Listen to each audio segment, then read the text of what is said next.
안녕하세요. 행두리둘의 김민지입니다. 여러분들은 수도권 쓰레기 매립지에 대하여 얼마나 알고 계신가요? 수도권 쓰레기 매립지는 서울특별시, 경기도, 그리고 인천광역시에서 배출되는 쓰레기를 매립하여 처리하는 곳입니다. 하지만 수도권 쓰레기 매립장과 관련하여 여러 문제점들이 발생하고 있습니다. 저희 행두리둘은 수도권 쓰레기 매립지에서 발생하는 문제점들을 발견하고 심각성을 깨달아 어떻게 하면 지속가능한 발전이 이루어지도록 할 수 있을까에 대하여 생각해 보았습니다. 수도권 쓰레기 매립지와 관련하여 어떤 문제점이 있는지 자세히 알아보도록 하겠습니다. 첫째로 환경부, 서울특별시, 경기도와 수도권 매립지 관리공사는 수도권 대체 매립지 입지 후보지를 공모하였지만 응모한 지자체가 없다는 점입니다. 이 결과는 아직 인천 시민들 뿐만 아니라 다른 지역의 시민들도 쓰레기 매립지에 대하여 부정적인 시선을 갖고 있다는 것을 의미합니다. 이렇게 부정적인 시선을 긍정적인 시선으로 바꾸기 위하여 수도권 쓰레기 매립지를 설치하기에 앞서 서울, 경기와 인천에서 합의한 공약들이 있습니다. 먼저 인천의 테마파크를 조성하기로 한 공약이 있는데요. 이는 활성화되지 않아 주민들의 마음을 사로잡지 못하였습니다. 또한 검단 산업단지 활성화, 인천 도시철도 1호선과 서울 7호선 연장 착공, 폐기물 반입 수수료의 50%를 인천시가 징수하여 주변 환경을 개선하기 등의 공약을 내세웠습니다. 하지만 이 공약들도 제대로 이행되지 않고 있습니다. 그래서 저희 행두리둘은 이를 해결하기 위하여 대표적으로 테마파크와 관련된 공약을 수정 및 보완하고자 합니다. 저희 행두리둘이 보완한 공약은 쓰레기 매립지를 경기도에도 설치하는 대신에 경기도의 테마파크를 조성하여 지역 발전에 도움이 되도록 하는 것입니다. 물론 원래의 공약인 인천의 테마파크도 조성해야 할 것입니다.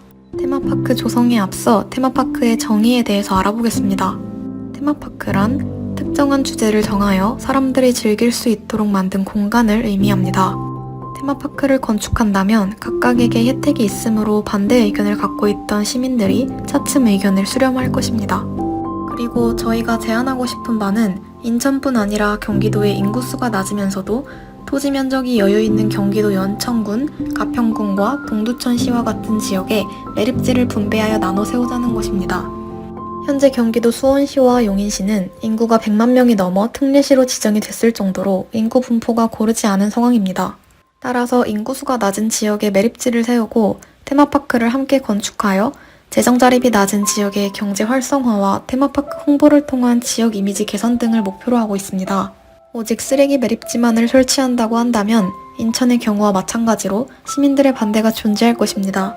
하지만 인천의 테마파크를 재구성하고 활성화되어 있지 않은 지역들이 활성화될 수 있도록 할 것으로 예상이 됩니다.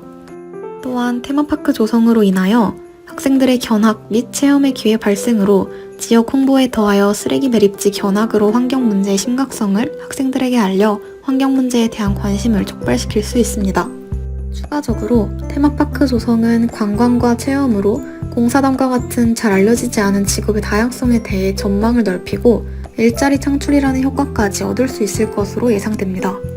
두 번째 문제점은 수도권 쓰레기 매립지에서 침출수가 발생한다는 점입니다. 먼저 침출수란 무엇일까요? 음식물 쓰레기, 형광등 같은 중금속을 포함한 것들이 매립될 경우 땅속에 물이 많이 생기는데 이때 발생하는 물을 침출수라고 합니다. 침출수는 땅 아래로 내려가 지하수를 오염시킬 수 있고 매립은 악취가 많이 발생합니다. 이렇게 얻어진 침출수들은 독성이 강해서 생물학적인 처리는 어렵고 화학적인 처리를 먼저 해야 합니다. 그러다 보니 비용도 많이 들고 화학약품에 의한 또 다른 처리물을 얻게 됩니다. 침출수와 관련된 문제들을 해결하기 위해 2020년에는 환경부 산하 수도권 매립지 관리공사에서 시행하고 있는 예시가 있습니다. 이곳에서는 폐기물 매립장에서 발생된 침출수를 매립장에서 재순환시키는 환원 정화설비 1단계 시설 설치를 완료하여 침출수를 그대로 매립지에 재사용해 쓰레기의 분해를 촉진하고 가스 발생량을 늘려 발전 설비로 보내 활용합니다. 이는 주변 지역에 미치는 부정적인 환경 영향을 최소화할 수 있고 추가 전력 생산 등의 경제적 이익을 발생시킬 것입니다. 지속 가능한 도시를 만들기 위해서는 쓰레기 배출을 줄이는 것이 가장 중요합니다. 나라, 기업, 개개인의 작은 노력들이 모여 지속 가능한 도시가 만들어질 수 있을 것입니다. 이상으로 행두리둘이었습니다. 감사합니다.